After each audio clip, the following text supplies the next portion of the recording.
ఉత్కంఠ భరితమైన మధుబాబు గారి socio crime thriller సిరీస్లో వెట్టి 38వ భాగం. ఒక పని చెయ్యండి మీరు. ఇంకో 2 రోజుల్లో అమావాస్య వస్తుంది. అది గడిచిపోయిన తరువాత పౌర్ణమి. ఆ రోజున నేను అక్కడికి వస్తాను. తను నన్ను రావద్దని చెప్పినా ఆగను. వచ్చి తీరతాను. సరేనా? అడిగింది ఆమె. అంతకంటే ముందుగా రావటానికి వీలుపడదంటారా అని అడగబోయి ఆమె నొసలు విరిచి చూసేసరికి ఆ మాటల్ని మింగేశాడు రమణయ్య పంతులో. వెళ్ళండి, వెళ్ళి చెప్పండి. వినకపోతే ఈసారి నాకే ఫోన్ చేయమని చెప్పండి. వ్యవహారం ఏమిటో నేనే తేలుస్తాను గంభీరంగా చెప్పింది పిచ్చమ్మి. నమస్కారం చేసి వెనక్కి వచ్చేశాడు పంతులు గారు. ఆయన పున్నాగ వృక్షం దగ్గర్నుంచి కదలగానే గబగబా సభాభవనం వంటి హాల్లోకి పోయి కుర్చీలో కూర్చున్నది పెద్దమ్మ. తల్లి, సంభాషణ మొత్తం మీరు విన్నారు కదా? దగ్గరికి పోయి నిలబడుతూ అన్నాడు పంతులుగారు. విన్నాను పంతులుగారు, ఒక్క మాట కూడా వదిలిపెట్టకుండా మొత్తం విన్నాను. తడి అయిన కనుల్ని తుడుచుకుంటూ చెప్పింది ఆమె. ఇక మీదట ఆ తల్లిని బలవంతం చేయటం అనవసరం. నేను కదిరి వెళ్లి శివారెడ్డికి వివరంగా చెబుతాను. వెంటనే ప్రయాణం అవుతాను అన్నాడతను. చీకటి వేళ అంత దూరం దేనికి? తెల్లవారిన తరువాత అంటూ అతని ముఖంలోని భావాలను చూసి మాటను ఆపింది పెద్దమ్మ. వచ్చే పౌర్ణమి రోజున తను కదిరి వస్తానని చెప్పింది తల్లి. నేను ఇంకా ఇక్కడే ఉంటే ఈ మాటని మర్చిపోయి వేరే విధంగా చెప్పవచ్చు. అది మరింత ప్రమాదం. నేను వెంటనే వెళ్ళిపోవటం చాలా మంచిది అన్నాడతను. వెళ్ళండి పంతులుగారు. వెళ్లగానే ఆ మనిషికి చెప్పండి, చెల్లా చెదురుగా పడి ఉన్న వరి పనల్ని అతి జాగ్రత్తగా కోసి ఆరబెట్టాలి. ఆత్రపడితే పని జరగదు. ఎప్పుడు వచ్చిందో తాను కూడా లోపలికి వచ్చి మృదువుగా చెప్పింది పిచ్చమ్మి. కూర్చోమని పెద్దమ్మ చూపించిన కుర్చీలో కూర్చోను కూడా కూర్చోలేదు రమణయ్య పంతులో. తప్పకుండా చెబుతాను తల్లి. అక్కడికి వెళ్లి కార్లో నుంచి కాలు కింద పెట్టగానే నేను చెయ్యబోయే మొట్టమొదటి పని అదే. ఆ అబ్బాయి స్పీడ్ను తగ్గించే మాట, చెప్పి తీరవలసిన మాట అంటూ నమస్కారం చేశాడు. పెద్దమ్మకి కూడా తలూపి ఒక్క క్షణం కూడా ఆలస్యం చేయకుండా బయటికి వచ్చేశాడు. వేట మాంసం వేపుడుతో పీకల దాకా మెక్కి తమ కారులోనే నిద్రకు ఉపక్రమించబోతున్నాడు అతని డ్రైవర్. చెప్పా పెట్టకుండా వచ్చిన పంతులుగారిని చూడగానే గబగబా లేచి బయటకు వచ్చాడు. నీకు ఆవలింతలు ఏమైనా వస్తాయని అనుమానంగా ఉంటే ముందుగానే చెప్పు. పెద్దమ్మ గారిని అడిగి వాళ్ల మనిషిని ఎవరినైనా వెంట తీసుకుపోదాం అతని ముఖంలోకి కోరగా చూస్తూ అన్నాడు పంతులుగారు. కంగారు పడిపోయాడు డ్రైవర్. అబెబే, అలాంటిదేమీ లేదు సారు. చక్రం ముందు కూర్చోనంతవరకే మగత. ఒకసారి స్టీరింగ్ పట్టుకుంటే ఇంక నిద్రాగిద్రా జాన్తానే అంటూ చటుక్కున స్టీరింగ్ ముందుకు చేరుకుని ఇంజన్ స్టార్ట్ చేశాడు. వెనక సీట్లో కూర్చొని డోర్ని మూస్తూ వెనక ఉన్న భవంతికేసి చూశాడు పంతులుగారు. మిద్దె మీద నిలబడి ఉన్నది పిచ్చమ్మి, నీడమాదిరి. తన కదలికలు ఆమెకు కనిపించే అవకాశం లేదని తెలిసి కూడా చేతులు రెండింటినీ కలిపి నమస్కారం చేశాడాయన. పోనీ త్వరగా అంటూ డ్రైవర్ని హెచ్చరించాడు. పొగలు విడుస్తూ కదిలిందా కారు. అరగంట తర్వాత ఊరి పొలిమేరల్ని దాటి ఒక హైవే మీదికి వెళ్లిపోయింది. అబ్బయ్యా, నిద్రలేచావా? మెలకు వచ్చిందా? పెద్ద కంఠంతో శంకర్రెడ్డి పిలవటంతో ఉలిక్కిపడి కళ్ళు తెరిచాడు వెట్టి. తన కోసం సిద్ధం చేయించిన పట్టెమంచం మీద నుంచి కాలు కింద పెట్టాడు. ఇప్పుడు టైం పగలు 8 గంటలు దాటి 10 నిమిషాల పైనే అయ్యింది. అందరూ కాఫీలు 2 మార్లు తాగి టిఫిన్లు తినటానికి సిద్ధమవుతున్నారు. ఇక్కడ నువ్వేమో అసలు ఈ లోకాన్ని గురించి మర్చిపోయినట్టు గురకలు పెడుతున్నావు. ఆ గది ముందుకు వస్తూ బిగ్గరగా అన్నాడు శంకర్రెడ్డి. కొంచెం గొంతు తగ్గించండి శంకర్రెడ్డి గారు. ఇక్కడేదో గలాటా జరుగుతున్నదనుకుని పరిగెత్తుకు వస్తారందరూ అంటూ పూర్తిగా దిగి నేరుగా బాత్రూం వైపు నడిచాడు వెట్టి. తళతళ మెరిసిపోతున్న సిల్వర్ ట్రేలో సెగలు పొగలు వెలువరిస్తున్న 2 కాఫీ గ్లాసుల్ని పెట్టుకుని 2 నిమిషాల తర్వాత అవుట్ హౌస్లో ప్రత్యక్షమైంది సంపంగి. అబ్బయ్య ఏడి? ఇంకా నిద్రలేవలేదా?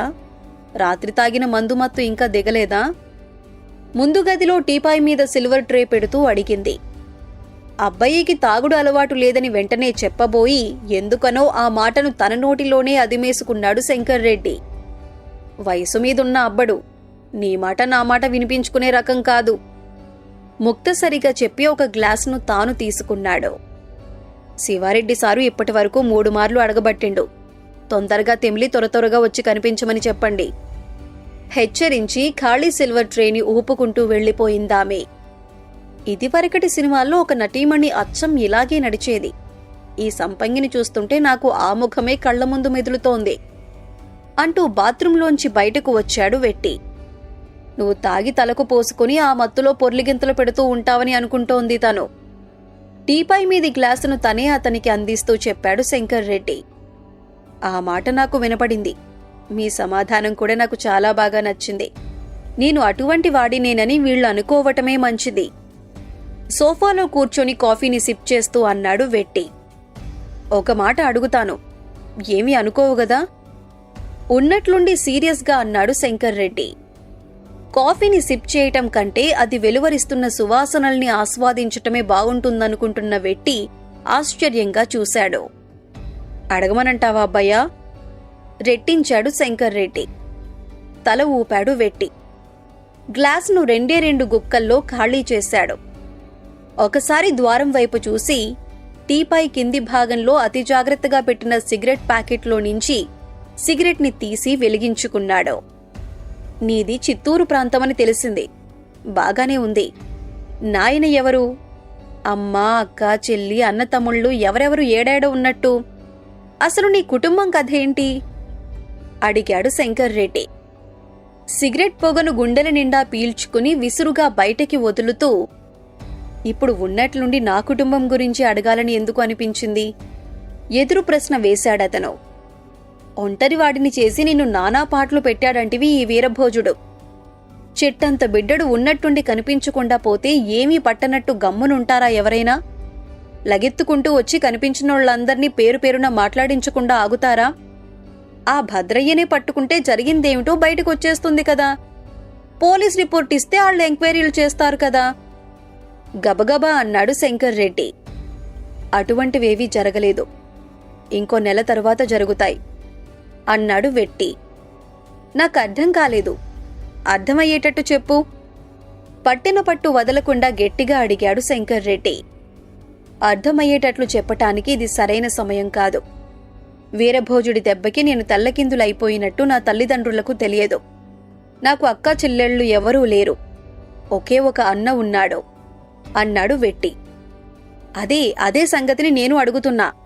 ఆళ్ళకి నువ్వేమైపోయావోనని బెంగా బాధ ఏమీ లేనట్టు కనిపిస్తోంది ఆవేశంగా అన్నాడు శంకర్రెడ్డి.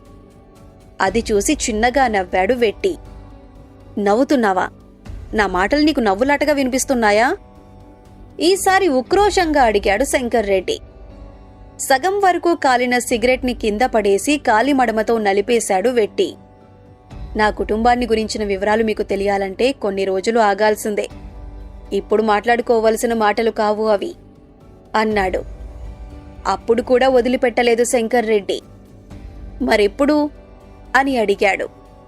నేను తలపెట్టిన పని పూర్తయిన వెంటనే నేనే మీకు చెబుతాను. అప్పటి వరకు ఆ వివరాల సంగతి మర్చిపోండి. మీకు వచ్చిన అనుమానం ఆ వీరభోజుడికి కూడా వచ్చిందంటే కొత్త కొత్త సమస్యలు పుట్టుకొస్తాయి సీరియస్గా చెప్పాడు వెట్టి. నిజమేనబ్బయ్యో, వాడి ఒట్టి సన్నాసి. ఇప్పటికిప్పుడు పని కట్టుకుని ఆళ్లని ఎతకబట్టినా పట్టగలడు. నేను మర్చిపోయినా నువ్వు కూడా మర్చిపో అన్నాడు. అయిందా కాఫీ తాగటం అంటూ ప్రణవి ముఖద్వారం దగ్గర ప్రత్యక్షమవటంతో అటు చూశారు వారిద్దరూ. అన్నయ్య అడుగుతున్నాడు, ఈ అబ్బాయికి జరగాల్సిన సేవలు సరిగ్గా జరుగుతున్నాయో లేదో నన్ను స్వయంగా చూడమని ఆర్డర్ వేశాడు. నడుము మీద చేతులు వేసుకుంటూ చెప్పింది ఆమె. వద్దు వద్దనే అనుకున్నాడు వెట్టి. అసలు అటువంటి ఆలోచన తన మనసులోకి రాకూడదని ఎంతగా అనిపించినా కంట్రోల్ చేసుకోవటం చేత కాలేదు. అతని చూపులు ఆటోమేటిక్గా ఆమె వెనుక భాగంలోకి మరలాయి. నీడ మాదిరి వెన్నంటే ఉన్నది ప్రత్యూష. తలస్నానం చేసింది కాబోలు. పట్టుకుచ్చుల మాదిరి గాలికి ఊగుతూ ముఖం మీదికి వంగుతున్నాయి నల్లటి ముంగురులో. ఇక్కడ మాట్లాడుతున్నది నేనైతే నువ్వు నా వెనక్కి చూస్తావేమిటి? కనుబొమ్మలు ముడివేసి కోపంగా చూస్తూ అడిగింది ప్రణవి. ఉలికిపాటును నేర్పుగా కప్పిపుచ్చుకుంటూ చిరునవ్వు నవ్వాడు వెట్టి. కాఫీలు తాగటం అయిపోయింది. ఒక్క అరగంట టైం ఇస్తే స్నానం కూడా పూర్తి చేసుకుని డ్యూటీ ఎక్కుతాను అంటూ ఆమె సమాధానం కోసం ఎదురు చూడకుండా మళ్లీ బాత్రూం వైపు వెళ్లాడు చాలా వేగంగా. బెదిరిపోయాడు. మొట్టమొదటిసారిగా తనని నేను బెదరగొట్టగలిగాను. వెనుక ఉన్న ప్రత్యూషకి చెప్పింది ప్రణవి నవ్వుతూ. బెదిరిపోవటం ఏమిటి తల్లి? నువ్వు బెదరగొట్టిందెవరిని? అయోమయంగా అడిగిన శంకర్ రెడ్డి వైపు తిరిగి మరింత తీయగా నవ్వింది ఆమె. అయినదానికి కానిదానికి ఈ నవ్వులు ఒలకబోయటమేమిటో తనలో తను అనుకుంటూ తలెత్తి అవుట్ హౌస్ వెలుపలికి చూశాడు శంకర్ రెడ్డి. అరెరే, వచ్చేశాడు పంతులుగారు, పంతులుగారు వచ్చేశాడు అంటూ చివాలున సోఫాలో నుంచి లేచాడు. మెయిన్ గేట్ను క్రాస్ చేసి లోపలికి వచ్చింది కార్. మెయిన్ బిల్డింగ్ దగ్గరికి పోకుండా అవుట్ హౌస్ ముందుకే వచ్చి ఆగింది. అమ్మ వచ్చిందా పంతులుగారు? అమ్మా అంటూ వేగంగా దగ్గరికి పోయి తన తల్లి కనిపించకపోవటంతో తెల్లబోయింది ప్రణవి. అమ్మ తర్వాత వస్తానని చెప్పింది తల్లి. ముందు నేను అబ్బాయితో మాట్లాడాలి. అమ్మ అతనికి చెప్పమన్న మాటల్ని అర్జెంటుగా చెప్పిన తర్వాతనే మిగిలిన విషయాలు అంటూ అవుట్ హౌస్ లోపలికి వచ్చి సోఫాలో చేరగిలబడ్డాడు రమణయ్య పంతులో.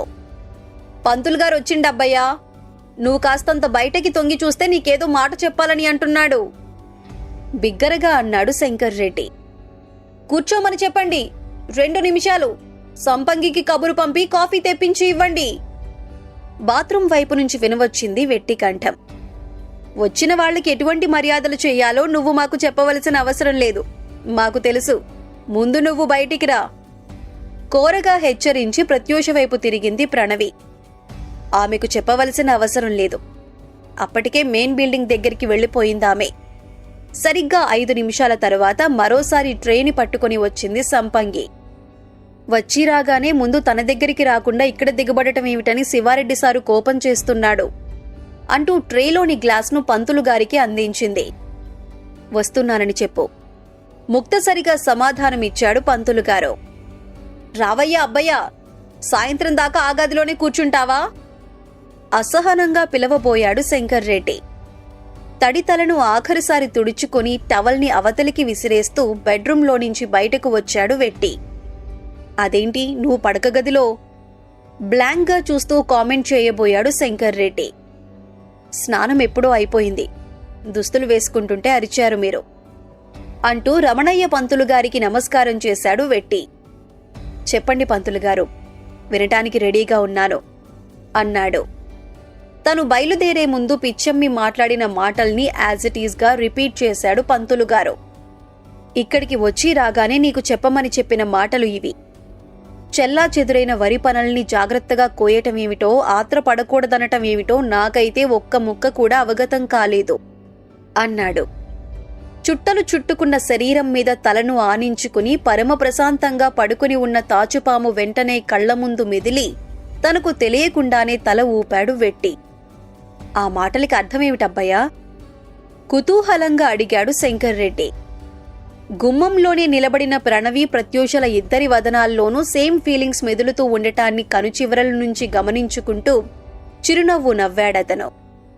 అర్థాలు పర్థాలు ఇప్పుడు వివరంగా చెప్పటానికి వీలుపడదు అంటూ శంకర్ రెడ్డికి చెప్పి, మీరు శివారెడ్డి సారుకు కనిపించిరండి. మధ్యాహ్నం మనం మాట్లాడుకోవాల్సిన మాటలు చాలా ఉన్నాయి అని పంతులుగారితో అన్నాడు. నేను కూడా అదే అనుకుంటున్నానబ్బయ్యా. మనం మాట్లాడుకుని తీరాలి. ఆ తల్లి మాటల్ని తలుచుకున్న కొద్దీ సస్పెన్స్తో నా తల పగిలిపోతోంది అంటూ సోఫాలో నుంచి లేచాడు పంతులుగారు. ఖాళీ గ్లాసును శంకర్ రెడ్డి చేతికి అందించి పెద్ద పెద్ద అడుగులు వేస్తూ మెయిన్ బిల్డింగ్ వైపు బయలుదేరాడు. ఆయన వెనకే తను కూడా కదిలింది ప్రణవి. మేము లేకుండా మీరు ఎవరితోనూ ఏమీ మాట్లాడకూడదు. మీరు మాట్లాడుకునేదేమిటో మాకు కూడా తెలిసి తీరాలి, గుర్తుపెట్టుకోండి. అవుట్ హౌస్లో ఉండిపోయిన వెట్టికి వార్నింగ్ ఇచ్చి మరీ బయలుదేరింది. నిన్ను చౌడేశ్వరి గుడికి వెళ్ళిరమ్మని చెప్పాను కదా, ఇంకా వెళ్లలేదేమిటి? టిఫిన్ చేయటం కోసం వచ్చిన వెంటనే వెట్టిని తన దగ్గరికి పిలిచి సూటిగా అడిగాడు శివారెడ్డి.